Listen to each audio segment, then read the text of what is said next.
Well, welcome everyone. My name is Adam Savitt. I'm Director of Communications at the Center for Security Policy. Welcome to the latest event in our webinar series today in conjunction with the Committee on the Present Danger China. Today's program is entitled The Chinese Communist Party, Our Time's Existential Threat to Freedom, featuring Frank Gaffney and General James Jones. Before we begin, I have a few housekeeping items. First of all, you are in listen-only mode, but you can submit text questions if you look at the Q&A box on your GoToWebinar control panel, and I will pass those on to the panel at the end of the presentation.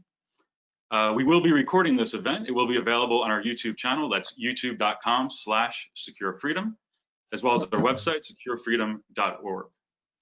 With that, I'll hand it over to the Executive Chairman of Center for Security Policy, as well as the Vice Chairman of Committee on the Present Danger China, Frank Gaffney. Thank you, Adam, very much. I so appreciate both the great work that you personally do and the support that the Center for Security Policy provides to the Committee on the Present Danger China. I'm thrilled to be serving in the capacity of Vice Chairman of the committee under the leadership of Brian Kennedy, our chairman. We are privileged to be able to provide, among other very important outputs of the committee, these webinars through the help of the Center for Security Policy. And it is a special privilege to be able to welcome to this particular webinar General James Jones. He has been, I'm proud to say, a friend of mine for 40 years, going back to the time when he served with great distinction in the liaison office in the United States Senate for the U.S. Marine Corps, in which he served at the time and then went on to become, through a succession of promotions, ultimately its commandant. The 21st, do I have that right? No, excuse me, the 32nd commandant, to be precise. Jim has served his country both in uniform and in other capacities with great distinction. A graduate of my alma mater, the Georgetown University School of Foreign Service. He went into the Marine Corps, became a rifle platoon and company commander, and then moved on up the ranks to a series of command positions that brought him ultimately to become the Supreme Allied Commander in Europe, and then subsequent to retiring from the Marine Corps, serving as the National Security Advisor to President Barack Obama.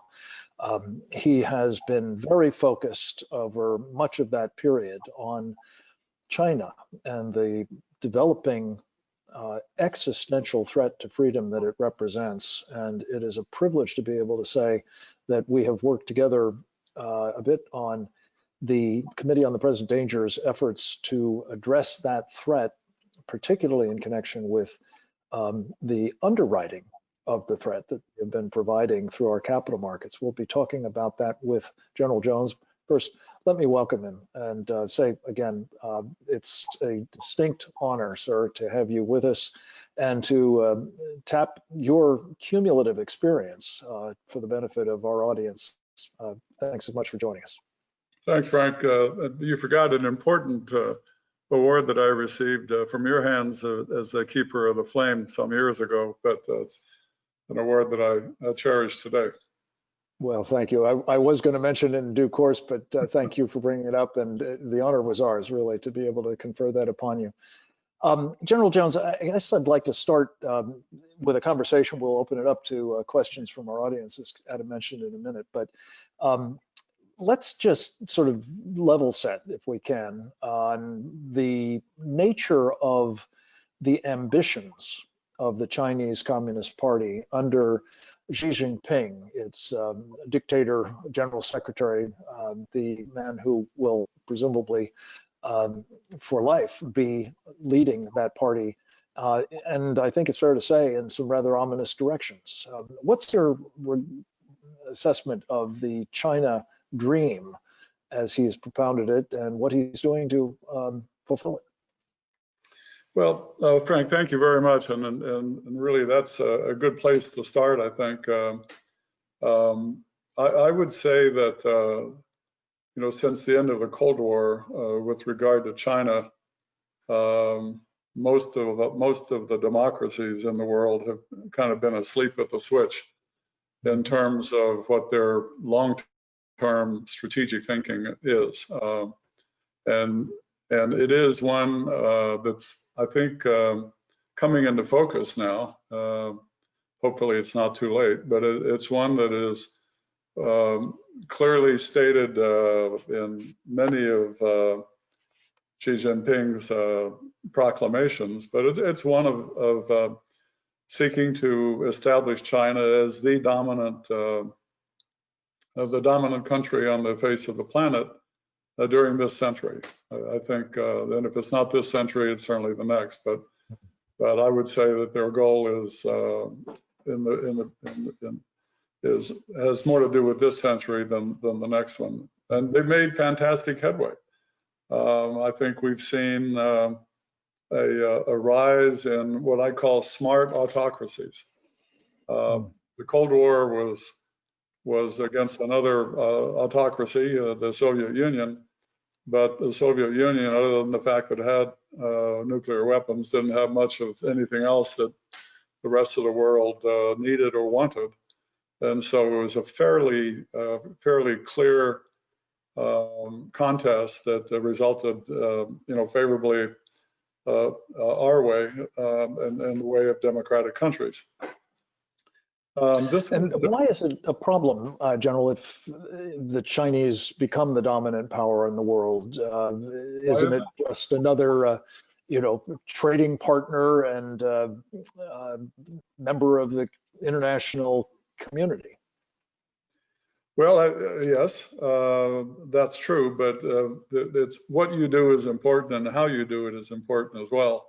You know, China at almost every turn has reneged on agreements that they've agreed to. They've certainly shown themselves to be the antithesis of what we would like to see governments by way of treatment of human rights and their own population. The trade balance with us has always been out of whack.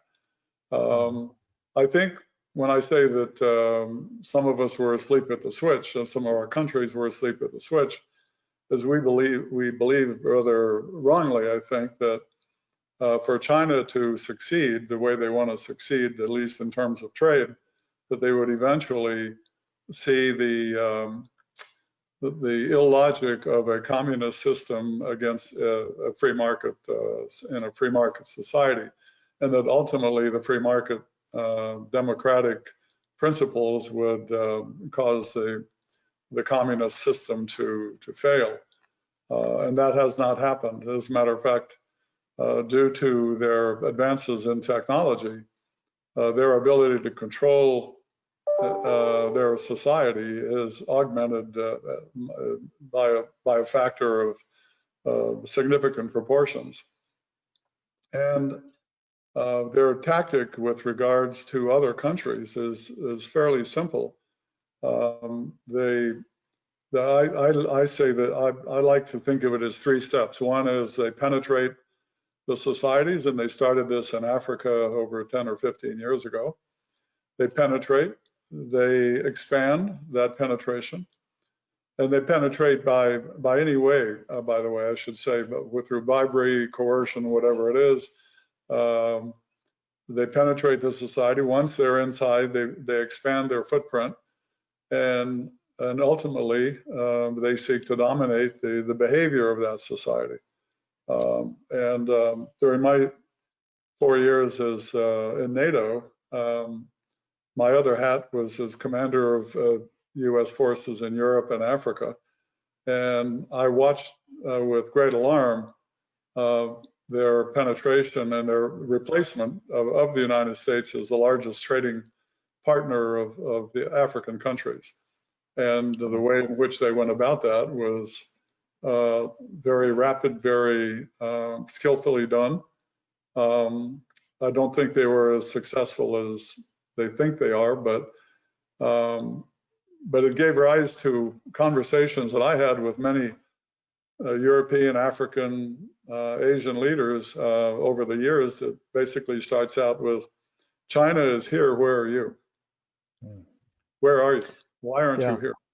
And their presence is, of course, as you say, accompanied by generally an exploitative and oppressive role as well. One of my favorite lines with regard to the U.S. posture in the world is virtual presence is actual absence, and you can't have it. You can't have it both ways. You've got to be engaged, and the United States has been missing in terms of a cohesive engagement strategy in several different continents, while the Chinese system has, you have to say, has been successful so far, where their ambitions are concerned. Well, let's talk about a couple of examples of that. You've sort of teed up nicely this so-called Belt and Road Initiative, which is much in evidence in Africa, but elsewhere around the world as well, including here in our own hemisphere.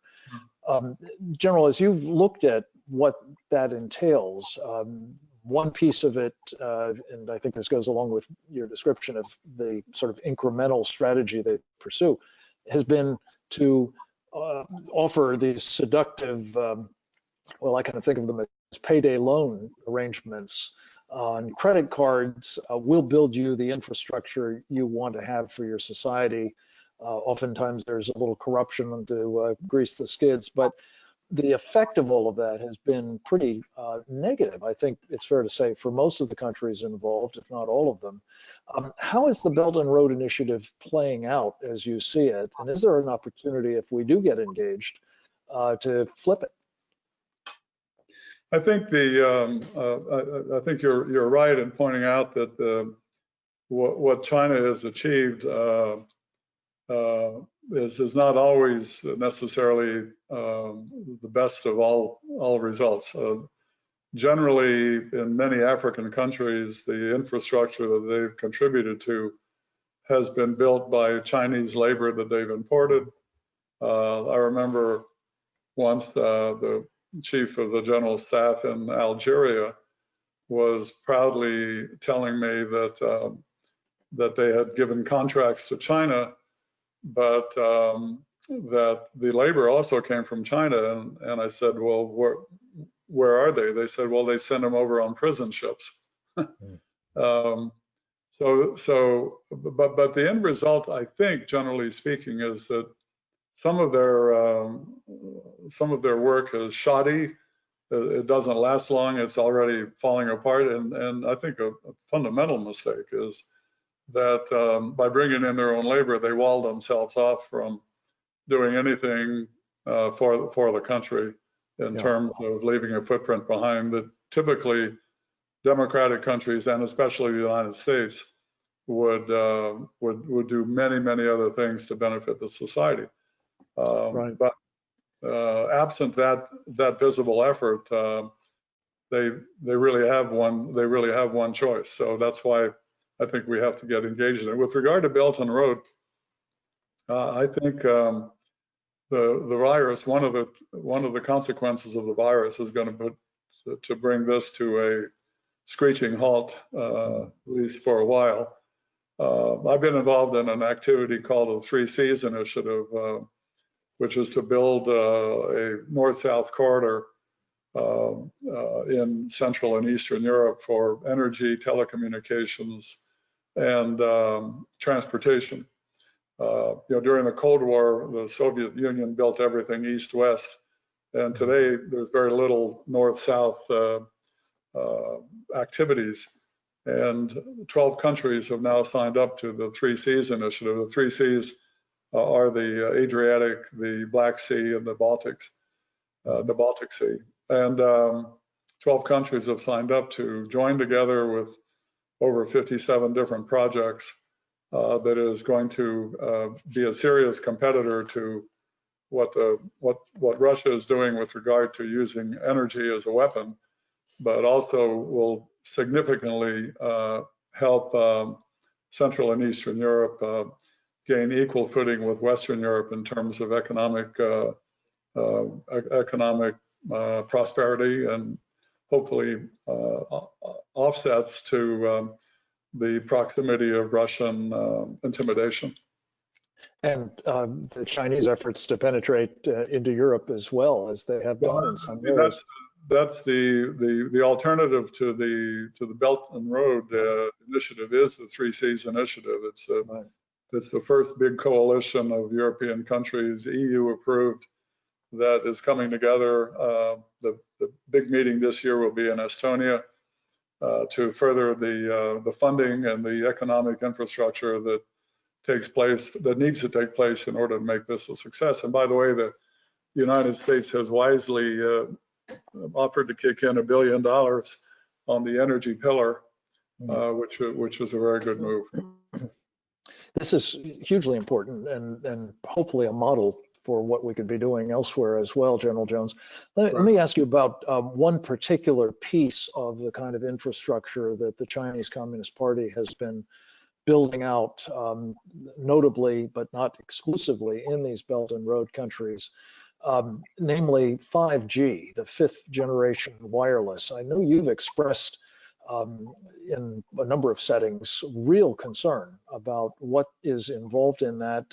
A number of our allies even, including in countries that you helped secure during your time in government, are on board with it. We're seeing some backing away, fortunately, but what's the true character of that 5G system as you see it brought to them by Huawei? And what can we do, as you see it, to try to stave off its potential implications for our security as well as commercial interests? During the time that we were somewhat asleep at the switch, China made huge steps in its capabilities to project technology in different parts of the world. And to me, the tip of the iceberg, and the wolf that's closest to the door, if you will, is this race to not only 5G, but I would say secure 5G. The world is going to have 5G, but if you ever hope to have a smart city, if you don't have a secure network, forget it. I mean, it's going to be better, it's going to be quicker, it's going to be faster. But the key ingredient that democracies will offer, in the United States, I hope will offer, is secure 5G. I'm aware because it's not secure. What happens at the hands of the Chinese Communist Party, for example? Yeah, well, I mean, the difference is that China, through Huawei, will offer very, very cheap technology in the 5G arena. But the stipulation is that they do everything. They install it, they maintain it, they control it, they don't train, they won't allow host nation labor to have any part of it. And because it's run by a communist government, the idea that in China that any Chinese company would have a secure capability in relation to the Chinese government is absolutely absurd. And they're certainly not going to export that kind of technology. So from a democratic standpoint, we have the opposite view. We believe in privacy, we believe in security. We want our companies to be secure from the penetration and the outright theft of intellectual properties that's been going on for so long. We want much of it at the hands of the communist Chinese, right? Exactly right, and the Russians as well. And I'm happy to be able to say that we do have at least one technology that I'm aware of that is not only secure but impenetrable, and it cannot be reverse engineered. And so I think that when you look at an organization like the North Atlantic Treaty Organization and our friends and allies around the world who share democratic values, this is a security architecture that is absolutely the future. And sure, we can't compete with the initial price that Huawei offers, but I'm absolutely certain that 2 or 3 years down the road, the Chinese price gets every bit is more expensive than the Western price. Without the cost may be measured in other terms besides dollars, of course. So, you know, 5G, the battle for 5G is really one. It's not about the technology itself, but it's about the infrastructure that goes with it. And if you win the battle of the infrastructure, you've got the once people have invested, you know, it's very hard to get them to tear it apart. And as a matter of fact, in our own country, out in the Midwest, Huawei made some penetrations, and it's interesting to note that most of their penetrations are in small towns around our missile bases. Well, no accident, comrade, as they say. General, I want to turn momentarily to, you know, what are your most important recommendations about what we do to counter this existential threat to freedom from the Chinese Communist Party. But before we do, I would be remiss if I didn't take advantage of your background, your expertise, your personal hard-won experience to ask you about the other piece of this Chinese threat that is particularly ominous, I think, and that is the military buildup that it has been engaging in now for decades. You've described us being asleep at the switch. I would argue that especially as we have been funding some of the companies that have built the weapon systems that are now targeted at our men and women in uniform, among others of us, is just shocking and something that has to be addressed. I want to thank you personally, sir, for both your clarity on this problem and also lending your name to 2 important letters, which I think helped President Trump decide he wanted to intervene to stop at least, you know, people like you from having your retirement funds invested in such companies through the thrift savings plan. So tell us about the military buildup component of the threat from the Chinese Communist Party, if you would. Well, Frank, that is the other side of the coin. I believe that China is a great imitator, and I think they have studied our playbook from the 20th century and concluded that they will never be able to achieve their long-term objectives without an overwhelming superiority in their military capability. I'm not one who believes that war with China is inevitable.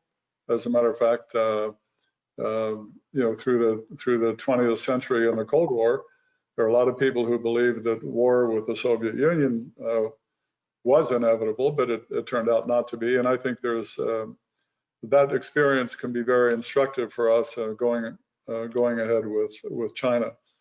But the troubling displays of their military ambition in the South China Sea, for example,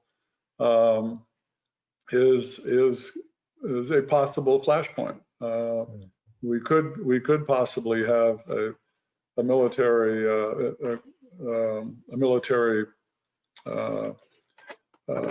accident there, a provoked accident of some sort. But I don't think that we're headed for an inevitability with a war with China. As a matter of fact, we should do everything we can to avoid that.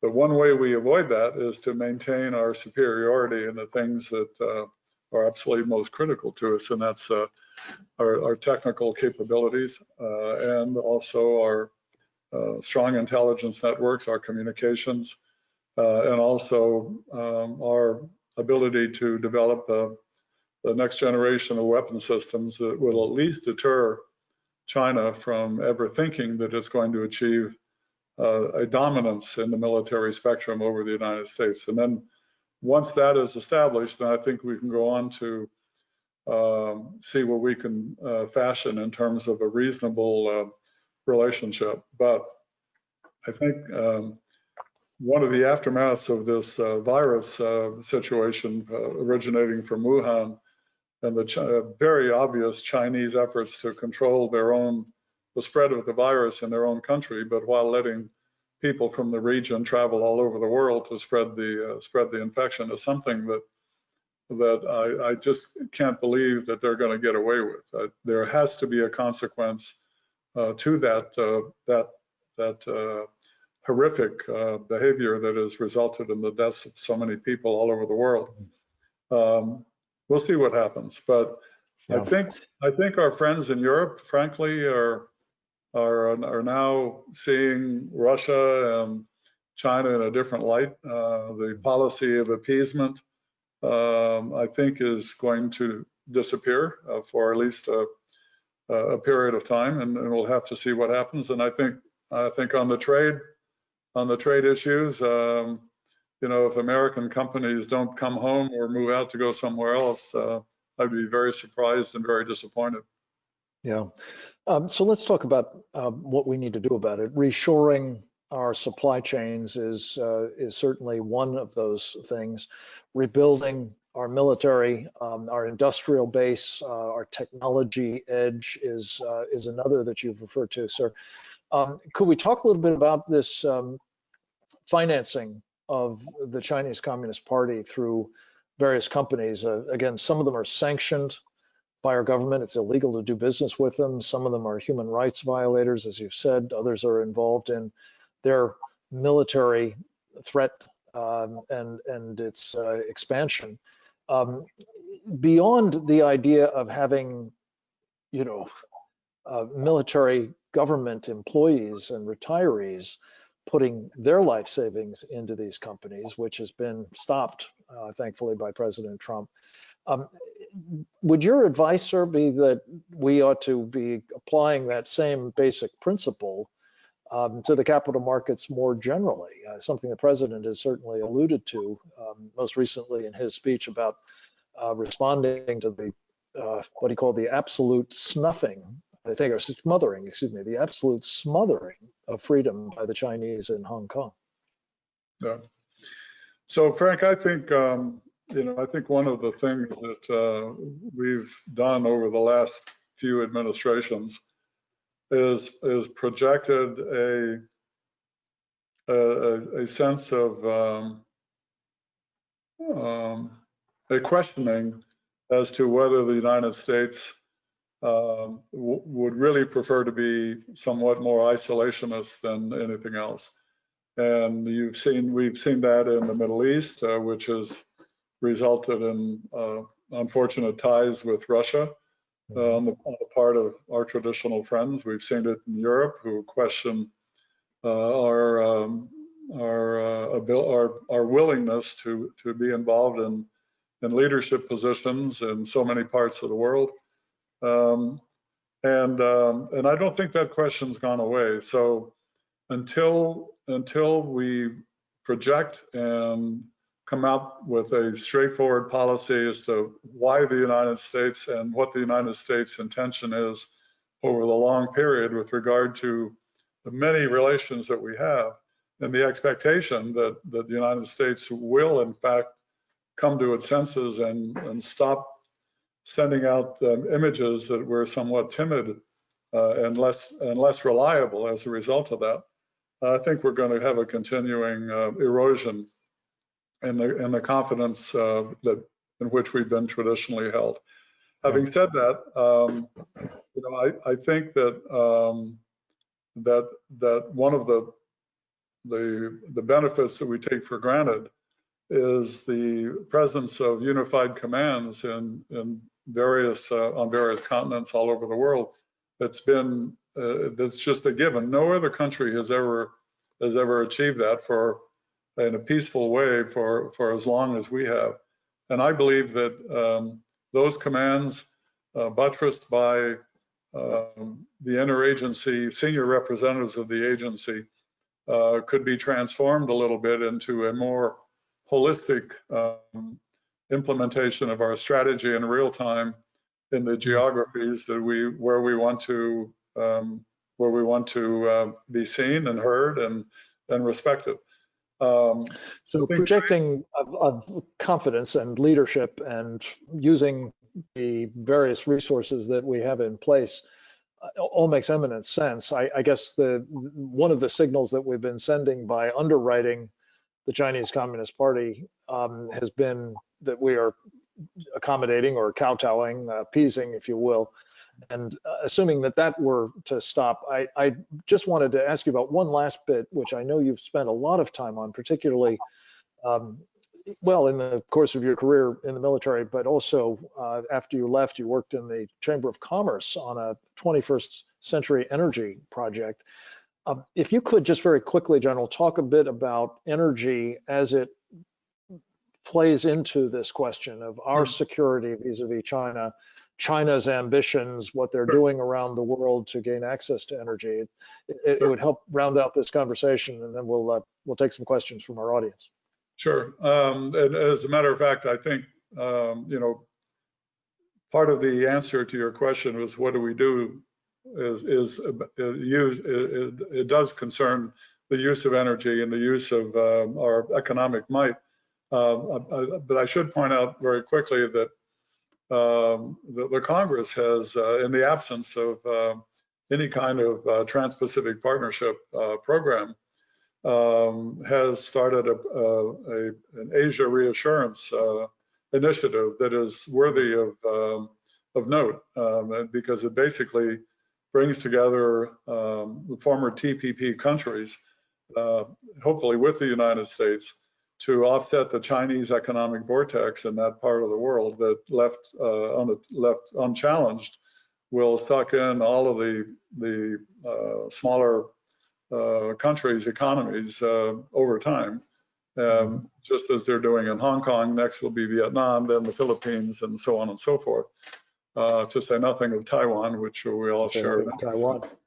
Yeah. So I think the, you know, how we present ourselves as in leadership, not only in a military capacity, but in an economic capacity. And I think the energy story tied with the cybersecurity times that we live in are extremely important pieces here that we need to play very, very well. The energy resurgence of the United States is a tremendous story, and the difference between us and communist countries is we won't use it as a weapon. We'll use it as a means to enhance the prosperity and the advancement of developing countries, and we should be celebrated for that. And that's a big piece of the 3 Cs initiative in Europe. But the generosity that we have shown, the ability to transform ourselves from a have-not nation to a have nation, actually the leader of the world in terms of energy potential, is astonishing. And it's the same thing with the cybersecurity threat. We, just as we've regained a position of leadership on energy issues, we absolutely have to maintain our position as a leader in cybersecurity. And that's why 5G, quantum computing, artificial intelligence, and all of that's coming down the road. If we lose that to a communist government like China or Russia or anybody else, we will be living in a different world. So the responsibility the United States has is to build these alliances and networks, not based on military might alone. As a matter of fact, Bob Gates has a pretty good article, I think, in today's news cycle that talks about the over-militarization of American foreign policy.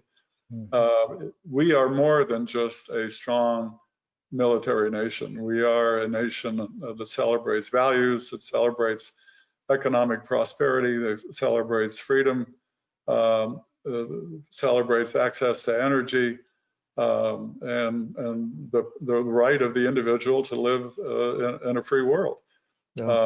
Critically, not least at all. That's one of the things that's really at question here, sir. Is, you know, will that be the world's future prospect, or is that going to be snuffed or smothered, as the president said, like Hong Kong's? And let me just ask you, several of the questions that we've had from our audience relate to sort of different elements of this, but the general, I think, common denominator is, if we're up against a communist regime, and let's make no mistake, that's what it is, authoritarian, autocratic, totalitarian, whatever you want to describe it as, it's clearly about dispensing with freedom.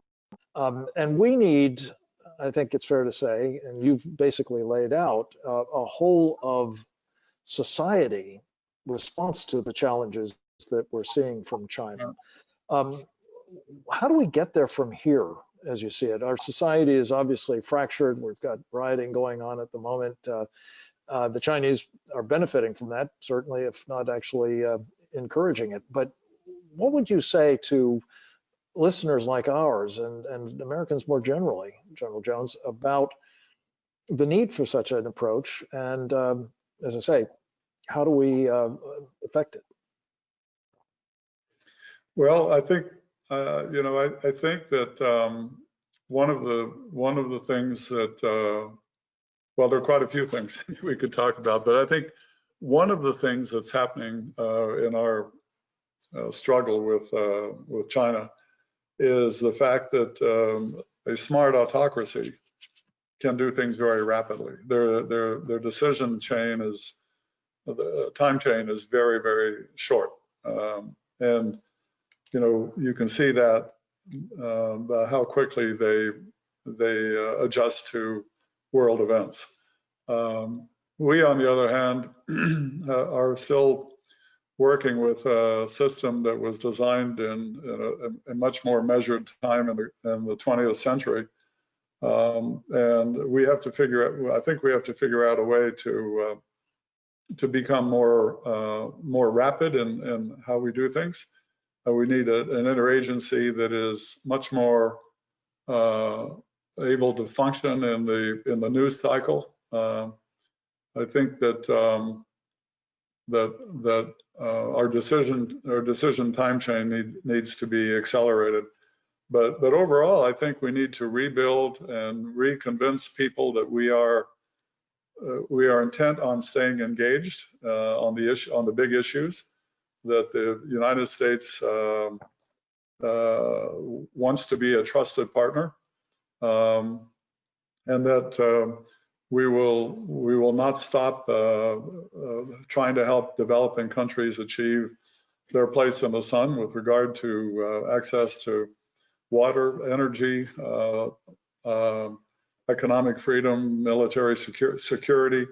My belief, Frank, is that there's a formula here for should really guide whether the U.S. engages or does anything. Number one is, can you establish some sort of security in what you want to do, and how do you do that? And once you do that, what's the next step? Well, the next step is, can you bring in rule of law and a way of governance that is more liberating towards its people than not. And then if you do those two things well, then you have a chance at peace and prosperity. But the military, Bob Gates's article today, I think, is very instructive, because we learned a big lesson after World War II. What did we do after we defeated Japan and Germany? We reached down and helped them rebuild themselves, right? We kind of did the same thing in South Korea. Vietnam, I would say, not so much. And then in Afghanistan, Iraq, and Libya, and our most recent forays, we actually went in with the intent of not doing that. And as a result, we have the situation that we find ourselves in. So leadership, I think, by the United States on the things that free people care about is absolutely essential. And I think we should, the first thing to do is to correct the impression that we're tending to be less engaged, and to rebuild these relationships so that we can continue to be the land of the free and the home of the brave. Yeah, we've got some very interesting ideas on how we might do that, General, and we can talk about those on another occasion perhaps. But let me just ask you one other piece of this, and we kind of touched on it in the back and forth initially, and that is, are you familiar with a book that was published in 1999 by two senior People's Liberation Army colonels entitled Unrestricted Warfare, which really laid out a litany of means by which the Chinese Communist Party could attack and defeat the United States without using kinetic means, old-fashioned military power. If you look at that litany of possible threat vectors, it seems as though the Chinese have not only developed them all, but have actually utilized many of them, including, by the way, things like pandemics and economic warfare and, cyber warfare and influence operations and the like. This obviously is a very handy sort of playbook for what they're up to. And I'm not sure that enough of us are aware that it's available, and if so, that it can be utilized as a means of sort of helping to direct our counter strategy for dealing with them. Are you aware of this book, sir? I am aware of the topic. I may not be aware of that particular work, but I am very aware of the topic because that's essentially what's going on. Imagine a nightmare scenario of a non-state actor, a terrorist group subsidized by, any particular country that's in opposition to us, using the lessons learned from the pandemic. Right. So this is really serious stuff, and we need to respect the environment that we're in. We need to change with it. As I said earlier, I don't think we're talking about a war with China in the classic sense, but I think we're talking about a long-term struggle with how to respond to this panoply of threats that, by the way, the Russians are very skillful in launching against us, and the Europeans, in meddling in elections and using cyber technology to penetrate our systems. That's why, going back to our discussion on secure 5G, it is absolutely critical that if we have this technology, that we leverage it to its full potential, because it is, at least, it may not be the complete answer, but it's at least part of the answer to the Huawei threat that is a precursor to everything else. Yeah. And General Leslie, one of the things that clearly, going back really to our very first exchange, is operating here is an ambition on the part of the Chinese Communist Party for sort of global governance under basically their dominion, their diktat, to the extent that they are making common cause with others who have this sort of notion of global governance. Some are called globalists, for want of a better term.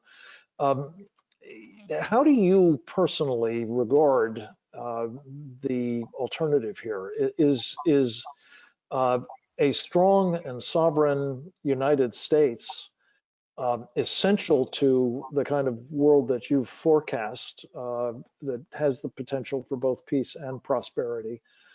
Or is it really no longer, the case that the so-called Westphalian system of nation states can achieve that only through some sort of global governance arrangement can that be done? Perhaps not communism, hopefully, but some other. I'll give you a quick answer, then I want to give you an example. So the quick answer is that all empires have beginnings and ends in history, right?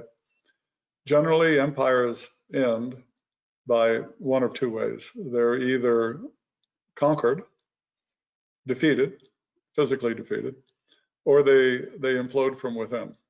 Self-destruct. They don't change with the environment. And to the extent that the 20th century was largely kind of an American empire, if you will, it strikes me that there are too many of our countrymen who think that this is a manifest destiny, that it's always going to be like that. We are being challenged.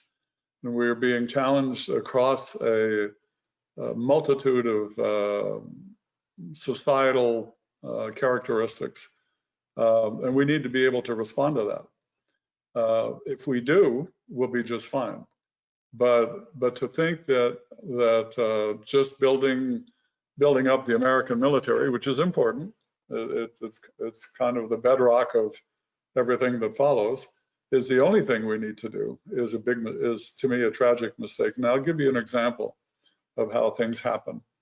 I was over in South Korea not long ago, and I was speaking to a very senior member of the government, and he told me that, you know, in South Korea, I'll put his words into my mouth. He said, we're very proud of the fact that we're now the 10th largest economy in the world, and we have you, the United States, to thank for that. But you should know that approximately 25% of our economy now comes from communist China. Right. And what the Chinese are now doing, because they know how much they've penetrated South Korea's economy, they are now able to talk to the South Korean government in ways that they could not talk to them before, by basically suggesting strongly that if the United States did X, Y, and Z in South Korea, that there would be economic repercussions. And specifically, the words are, we will punish you. In South Korea now, 25% of the economy is only tied to China, has no relations whatsoever economically to us. So in a democracy, what do people who are tied to China do? They influence their legislators and their representatives to go easy on China, you know, because it's my company will fail. So here's an example of one of the allies that traditionally has been our closest ally, who freely admits that 25% of the economy is now dominated by China. And that's why, you know, that's why the U.S. leadership in forming a group in Asia involving certainly Japan and Korea and Indonesia and India and many other countries who together could withstand the Chinese economic vortex and create their own vortex and security to stop what's happening. But there's only one country that can bring everybody. There's only one country that can do that. And we have to do. And it has to be operating as a sovereign nation state, I think, as well as implicit in what you've said. General Jones, I know we're hard out of time because you have another appointment to attend to. I just want to say from the bottom of my heart, sir, thank you for your lifetime of service to your country, and then you're continuing to provide, of course, at the Jones Group now. We very much value our collaboration with you and the Committee on the Present Danger of China, and hope that we can continue to build on that, because you bring so much, experience as well as good common sense, and I know that it is impactful with audiences like ours. I want to thank our audience for being with us today and encourage everybody to take advantage of the resources that we've been putting together at the Committee on the Present Danger of China's website, which is presentdangerchina.org. Please follow us there and at CPD China on Twitter. General Jones, again, thank you for joining us today. We do hope this will be a continuing conversation with you, and wish the very best to you and your family as you continue to render important service to our country. Here's to another 40 years. Amen. Amen. Thank you to you all. Adam, I think we're closed out. God bless you all. Thank you.